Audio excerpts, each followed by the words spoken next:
to all of you. আমি সকলোৱে গম পাইছো যে আমাৰ এডিআৰই নতুন এক্সাম যেটো এপিএসসি লেভেলত হ'ব গৈ আছে আৰু আমাৰ ঘোষণা কৰি দিছে অলৰেডি যে ইয়াৰ যেনেকে এপিএসসি প্ৰিলিমছ হয় মেইনছ হয় বা ভাইভা হয় সেই ধৰণে হ'ব ঠিক আছে সো সেই কথা আমি আগতে অলপ অলপ গম পায়ে আমি থিওৰি ক্লাছ বিলাক কৰিবলৈ আৰম্ভ কৰিছিলো আমি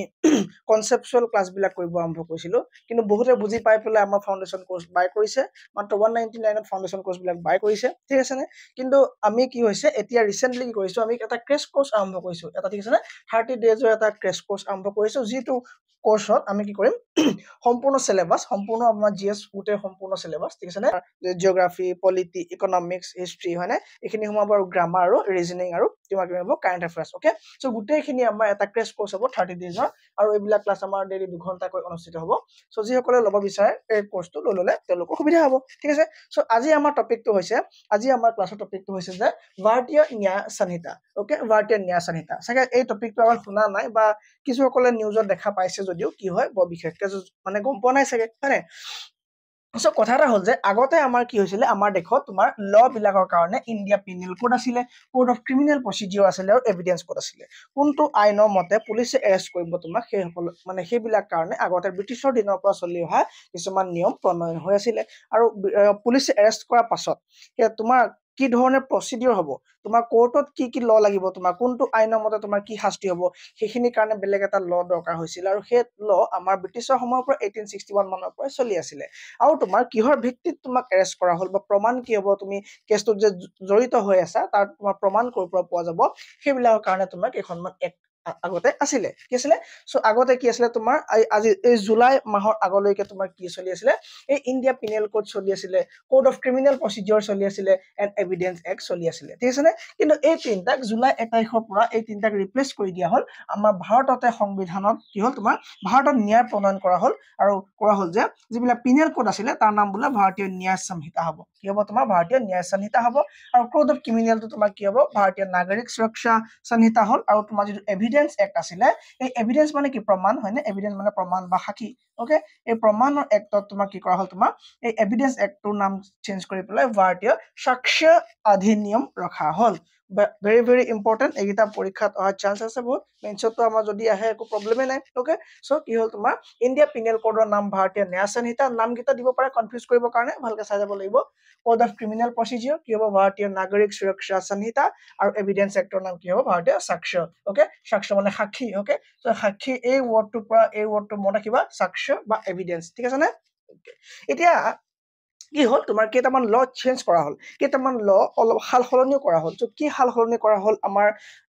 এই ভিডিঅটো অকল আমাৰ ষ্টুডেন্টৰ কাৰণে নহয় ভাৰতত থকা প্ৰতিজন নাগৰিকে জনাটো দৰকাৰ লাগিলে সেইজন মানুহ এজন ব্যৱসায়ীয়ে হওক বা এজন ষ্টুডেন্টে হওক সকলোৱে জনাটো দৰকাৰ ঠিক আছে নে কাৰণ সকলোৱে আমি কি এখন দেশৰ কি হয় সিটিজেন হয়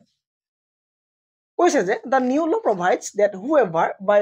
deceitful means or by making a promise to marry ধৰি লোৱা কি হওক ইয়াত কৈছে যে তুমি কি কৰিব নোৱাৰিবা কোনো মহিলাৰ লগত তুমি সেক্সুৱেল ইন্টাৰকোৰ্স তুমি শাৰীৰিক সম্পৰ্ক কৰিব নোৱাৰিবা যদিহে তেওঁক তুমি কি কৰা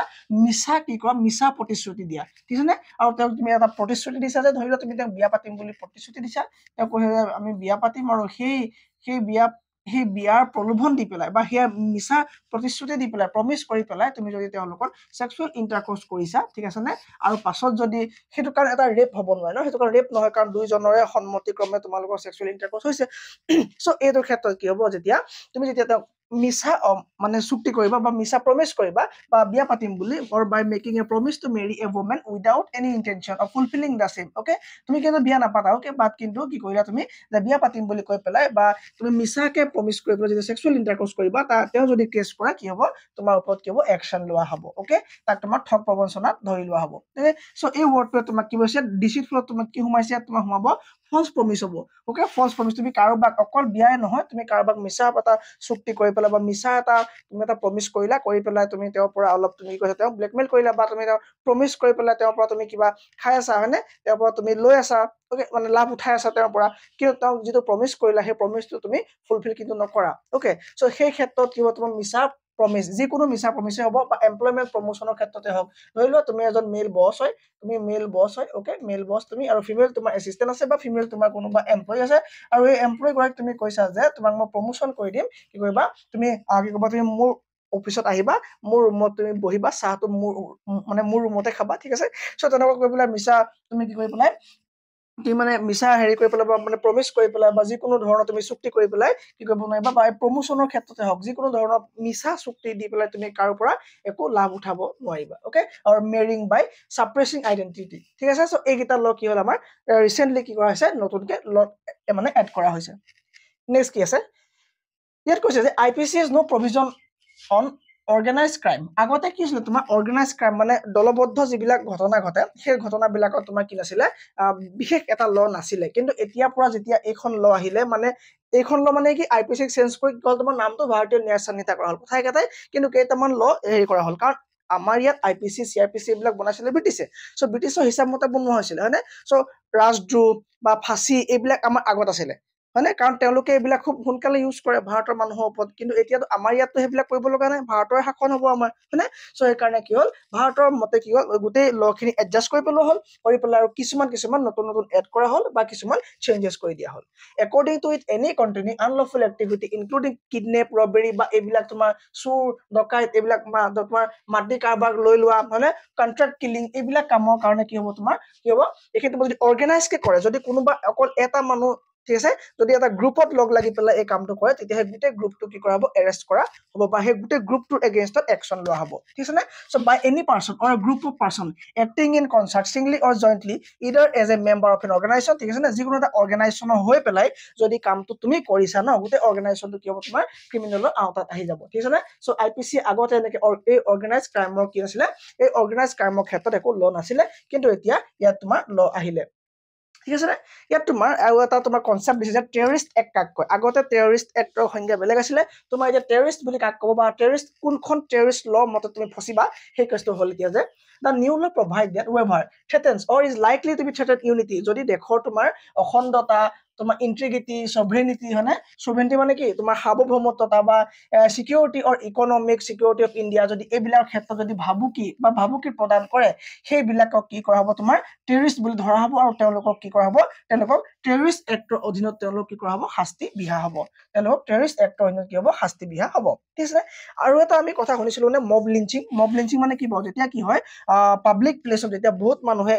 কোনবা মানুহ কিটা হত্যা কৰে ন মাৰে তাক কি বুলি কয় মব লিঞ্চিং বুলি কয় হয়নে ওকে সো এছৱা দা নিউ ল ক্লিয়াৰলি ষ্টেটছ দ্যাট নতুন লয়ে কি বুলি কৈছে যে গ্ৰুপ অফ 5 যদি 5 জনীয়া মানুহৰ এটা দলে বা তাতকে বেছি মানুহ এটা দলে কি কৰে গ্ৰাউণ্ড অফ ৰেছ বা মানে কাবাক মাৰ্ডাৰ কৰে কিহৰ ভিত্তিত তেওঁ জাতিক লৈ পেলাই তেওঁ কি হয় তেওঁ ধৰ্মক লৈ পেলাই তেওঁ কমিউনিটি লৈ পেলাই তেওঁ সমাজখনক লৈ পেলাই তেওঁ সেক্সক লৈ পেলাই বা তেওঁ জন্মস্থানক লৈ পেলাই বা তেওঁ ভাষাক লৈ পেলাই বা তেওঁ নিজৰ ব্যক্তিগত বিশ্বাসক লৈ পেলাই ঠিক আছে না যদি এইবিলাকৰ ওপৰত যদি কাৰোবাক যদি কোনোবা 5 জন বা 5 জনতকে বেছি মানুহে যদি গ্ৰাউণ্ডত যদি মানে পাব্লিকত যদি হত্যা কৰা হয় তেতিয়া কি কৰা হ'ব হেতু মব লিঞ্চিং বুলি কোৱা হ'ব আৰু সেই কেছটোত কিমান জেল হ'ব পাৰে গম পোৱা নাই সেই কেছটো তোমাৰ ডেথলৈকে হৈ যাব পাৰে মানে কি পানিশ্ড উইথ ডেথ হ'ব পাৰে তেওঁ ফাঁসি হ'ব পাৰে আৰু নহলে তেওঁ ইমপ্ৰিজনমেন্ট ফৰ লাইফ আৰু গোটেই জীৱনটোৰ কাৰণে কাৰাদণ্ড হ'ব পাৰে আৰু নহলে তেওঁ কি তাৰ লগতে তেওঁ কি হ'ব পাৰে ফাইনো হ'ব পাৰে ঠিক আছে সো মব লিঞ্চিং কি হৈ গ'ল এতিয়া আমি বেছি ভাগ কি মানে মৰেল পুলিচ দেখাব খোজে ধৰা ক'ৰবাত চুৰেজন ধৰি পেলাই খুব পিটি দিয়ে হয়নে সব খুব মাৰি দিয়ে সো এইবিলাক মাৰপিট কৰা দৰকাৰ নাই কি কৰিব লাগে আমি সাধাৰণতে ধৰি পেলাই পুলিচক খবৰ দিব লাগে তেওঁলোকে লৈ যাব ওকে সো তোমাৰ হাতত যদি এনেকুৱা কিবা এটা ঘটনা যদি ঘটে যদি এনেকুৱা মানে মাৰ্ডাৰ হৈ যাব ন তোমাৰ হাতত যদি কেতিয়াবা এনেকুৱা এটা ঘটনা ঘটি যায় সো তোমাৰ কি হ'ব পাৰে ইমপ্ৰিজনমেন্ট ফৰ লাইফ হ'ব পাৰে নহলে তোমাৰ কি হ'ব পাৰে আৰু গোটেই ডেথ তোমাৰ হ'ব পাৰে ঠিক আছে নে ওকে next কি আছে নে CRPC কি কৈছে তোমাৰ CRPC কি কৈছে CRPC provided that if an under trial has served okay এখন তোমাৰ কোৰ্টৰ ল হৈ গল সো কোৰ্টৰ ল মতে কি কোৱা হৈছে যে CRPC কি ক'ব আমাক CRPC কৈছে যে যদি কোনোবা এজন ব্যক্তি ঠিক আছে যদি কোনোবা এজন ব্যক্তি ধৰি লোৱা তেওঁ ছাগলী চোৱাৰ কেছত ফচি গল মোৰ একে এক্সাম্পল থাকিলে ঠিক আছে যদি এই ব্যক্তিজন তোমাৰ ছাগলী চোৱাৰ কেছত ফচি গল আৰু ফচাৰ পাছত যদি তেওঁ ধৰি লোৱা তেওঁ ট্ৰায়াল হৈ আছে তেওঁ কেছটো এতিয়ালৈকে ওলোৱা নাই ঠিক আছে তেওঁ জাজমেন্ট নাই অহা তেওঁ কি নাই অহা তেওঁ জাজমেন্ট নাই অহা সেই মানুহজনৰ ধৰি লোৱা এতিয়ালৈকে জাজমেন্ট নাই অহা ৰাইট কিন্তু জাজমেন্ট নাই অহা যদি তেওঁ জেলত আছে আৰু তেওঁ কেছটো কি হৈছে তোমাৰ আন্ডাৰ ট্ৰায়ালত আছে তেওঁৰ কেছটো আন্ডাৰ ট্ৰায়ালত আছে ওকে তেওঁ আন্ডাৰ ট্ৰায়ালত থকা মাজতে কি হ'ব লাগিব তেওঁ জেলৰ পৰা আহি কোৰ্টত প্ৰেজেন্ট হৈছে ঠিক আছে কি কৈছে trial has served half of the maximum imprisonment for an offense he must be released as a personal bond ঠিক আছে তেওঁ যদিহে কি কৈছে তোমাৰ জেলতে আছে কিন্তু তেওঁ কোৰ্ট চলি আছে ওকে তেওঁ কোনো ধৰণৰ এতিয়ালৈকে জাজমেন্ট অহা নাই যদিহে তেওঁ জাজমেন্ট ধৰি লোৱা তেওঁ জাজমেন্ট যদি তোমাৰ 10 বছৰ জাজমেন্ট হয় মানে যদি তেওঁ যদি জাজমেন্ট যদি আহে 10 বছৰ জেল হিচাপে যদি 10 বছৰ ইমপ্ৰিজন হিচাপে আহে যদি অলৰেডি তেওঁ কি হ'ব লাগিব অলৰেডি যদি তেওঁ 5 ইয়াৰ্স যদি সোমাই আছে জেলত অলৰেডি তেওঁ 5 ইয়াৰ্স জেলত সোমাই আছে তেতিয়া তেওঁ কি কৰা হ'ব ৰিলিজ কৰি দিব পৰা হ'ব তেওঁ পাৰ্সনেল বন্ডৰ ভিত্তিত ঠিক আছে he must be release on a personal বন্ডৰ ভিত্তিত কি কৰা হ'ব তেওঁ ৰিলিজ কৰি দিয়া হ'ব বুজি পোৱা নাই চাগে ওকে ধৰি লোৱা এজন মানুহ ছাগলী চুৰ কৰিলে তেওঁ 10 বছৰ কাৰণে জেল হৈ গ'ল কিন্তু বৰ্তমান তেওঁ জেলতে আছে জেলৰ পৰা তেওঁ কোৰ্টলৈ গৈ আছে কিন্তু কোৰ্টত বিচাৰ তেওঁৰ ওপৰত মানে জাজমেন্ট আহি যোৱা নাই ফাইনেল হৈ যোৱা নাই কেছটো যে হয় তোমাৰ 10 বছৰ জেল বুলি ফাইনেল হৈ যোৱা নাই ওকে তেওঁ জেলত থকা 5 বছৰ হৈ গ'ল তেওঁ কেছটো শেষ হোৱা নাই কেছ চলি আছে তেওঁ কেছ চলি আছে ওকে তেওঁ কেছ চলি আছে তেওঁ কেছটো কোনো ফিনিশিং হোৱা নাই কিন্তু জেলত অলৰেডি এই যেটো শাস্তি হ'ব সেই 10 বছৰ শাস্তি যদি অলৰেডি 5 ইয়াৰ্স তেওঁ জেলতে পাৰ কৰিছে কি হৈছে তোমাৰ বিফৰ ট্ৰায়াল ওকে তেওঁ মানে জাজমেন্ট অহাৰ আগতে জাজমেন্ট অহাৰ আগৰ পৰা যদি তেওঁ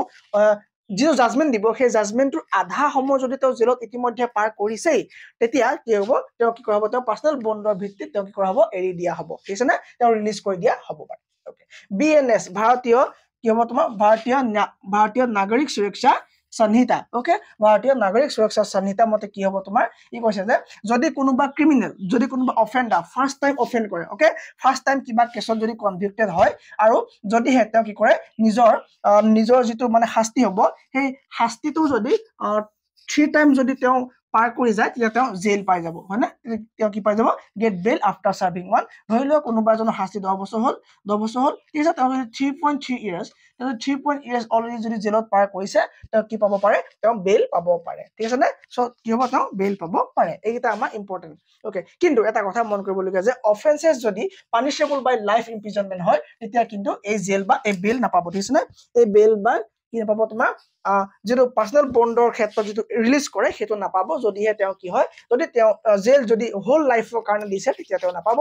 আৰু যদিহে তেওঁ এগেইনষ্টত ইনভেষ্টিগেশন চলি থাকে যদি ইনকুৱাৰী অৰ ট্ৰায়াল চলি থাকে মোৰ দেন ওয়ান অফেন্স যদি এটা কেছতকে বেছি কেছত তেওঁৰ ইনভেষ্টিগেশন চলি থাকে তেওঁৰ ট্ৰায়াল চলি থাকে তেতিয়া কিন্তু তেওঁ এইটা ভিত্তিত তেওঁ কি নাপাব বেল নাপাব বেল কেতিয়া পাব বা তেওঁ ৰিলিজ কেতিয়া দিব যদি ওয়ান অফেন্স চলি থাকে যদি ওয়ান অফেন্স চলি থাকে ঠিক আছে নে যদি এটা কেছ চলি থাকে তেওঁ গেষ্টৰ আৰু এই কেছ যদি ফাৰ্স্ট টাইম হয় ওকে তেওঁ যদি ফাৰ্স্ট টাইম হলে মানে কি হ'ব তেওঁ কি পাব বেল পাব পাৰে যদি তেওঁ কি জেলৰ সেন্টেন্সৰ 3 টাইমৰ পাছতে হয়নে সেন্টেন্সৰ কিমানৰ পাছতে 3 টাইমছৰ পাছতে ঠিক আছে না সেন্টেন্সৰ 3 টাইমছৰ পাছতে মানে কি তেওঁ যিমানটো শাস্তি দিলে তাৰ 3 টাইম যদি তেওঁ ভোগ কৰিলে ঠিক আছে নে তেওঁ শাস্তি 10 বছৰ দিলে তেওঁ 3.3% যদি তেওঁ মানে 3.3 যদি তেওঁ ভোগ কৰিলে মানে জেল ললে জেল খালে ঠিক আছে তাৰ পাছত কিন্তু কি পাব বেল পাব পাৰিব নেক্সট কনসেপ্ট কি আছে ইয়াত কৈছে যে তোমাৰ দা new law mandate forensic investigation মানে কি তোমাৰ হেভি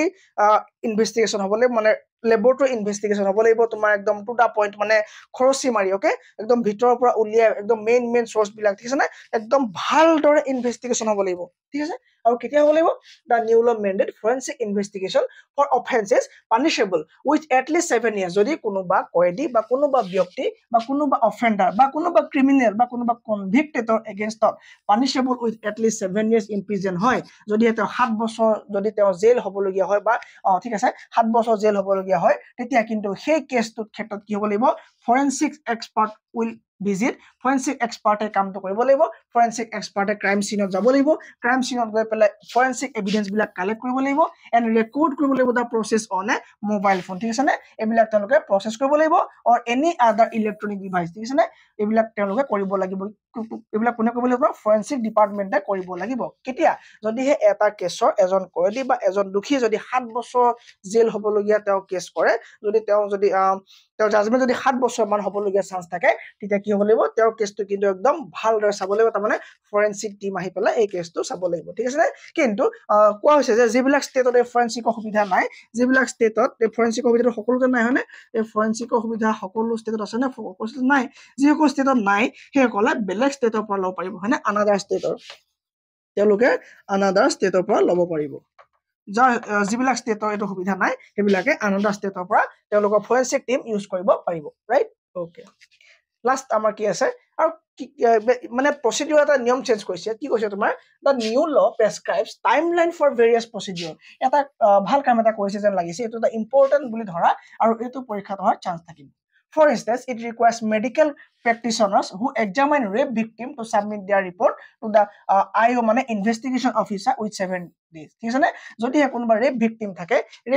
থাকে ঠিক আছে এই rape victim জনৰ ৰিপৰ্টটো যেটো মেডিকেল ৰিপৰ্ট হ'ব এই মেডিকেল ৰিপৰ্টটো সেই rape victim জনৰ কেছটো যিগৰাকী পুলিচ অফিচাৰ ষ্টাডি কৰি আছে তাক অফিচাৰ তেওঁ কি বুলি কোৱা হ'ব তোমাৰ ইনভেষ্টিগেশ্যন অফিচাৰ বুলি কোৱা হ'ব সেই ইনভেষ্টিগেশ্যন অফিচাৰ জনক তেওঁ সেই ডক্টৰ জনে বা সেই মেডিকেল প্ৰেক্টিশনাৰ জনে কি কৰিব লাগিব 7 দিনৰ ভিতৰত তেওঁক সেই ৰিপৰ্টটো দিব লাগিব ঠিক আছে আৰু সেই ৰিপৰ্টটো দিয়া কি হ'ব তোমাৰ সেই ৰিপৰ্টটো যেতিয়া জমা দিব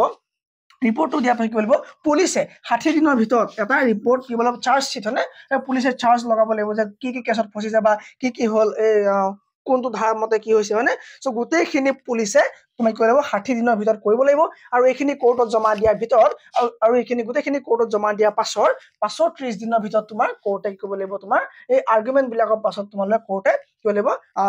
জাজমেন্ট দিব লাগিব তাৰ মানে 90 দিনৰ ভিতৰত এটা কেছ সলভ হ'ব লাগিব 90 ডেজৰ ভিতৰত তোমাৰ কি হ'ব লাগিব কেছটো সলভ হ'ব লাগিব ঠিক আছে না giving judgement within 30 days of completion of argument ঠিক আছে না সো 30 দিনৰ ভিতৰত দিব লাগিব আৰু ইনফৰ্মিং তো হৈ গল framing the charges by session court within 60 days from the first hearing ঠিক আছে না সো চাৰ্জেছ বিলাক লগাব লাগিব কেতিয়া 60 দিনৰ ভিতৰত তোমাৰ চাৰ্জ বিলাক লগাই পেলাই মানে গোটেই কেছটো 90 দিনত শেষ কৰিব লাগিব সো মই এটা ইনফৰমেশন দিছো আমাৰ চেনেলত কি চলি আছে সকলো বিলাক ক্লাছৰ ফাউন্ডেশন ক্লাছ চলি আছে সকলো বিলাক ক্লাছৰ ফাউন্ডেশন ক্লাছ চলি আছে আৰু তুমি ফাউন্ডেশন ক্লাছ নকৰিলে এবাৰ কাম ক্লাছ কৰিব নোৱাৰিবা কাৰণ এবাৰ কি এপিএসসি লেভেলত পৰীক্ষা হ'ব গৈ আছে এপিএসসি লেভেলত পৰীক্ষা হ'ব গৈ আছে সো এইকাৰণে তোমালোকে কি বোলে প্ৰিলি কাৰণে আমি বেলেগকে চাব লাগিব মেইনছৰ কাৰণে বেলেগকে চাব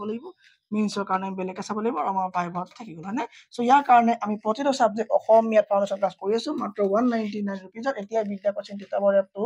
ডাউনলোড কৰি পেলাই বিদ্যা কোচিং কিতাপৰ এপটো ডাউনলোড কৰি পেলাই কি কৰি লোৱা তোমালোকে কোৰ্স বিলাকৰ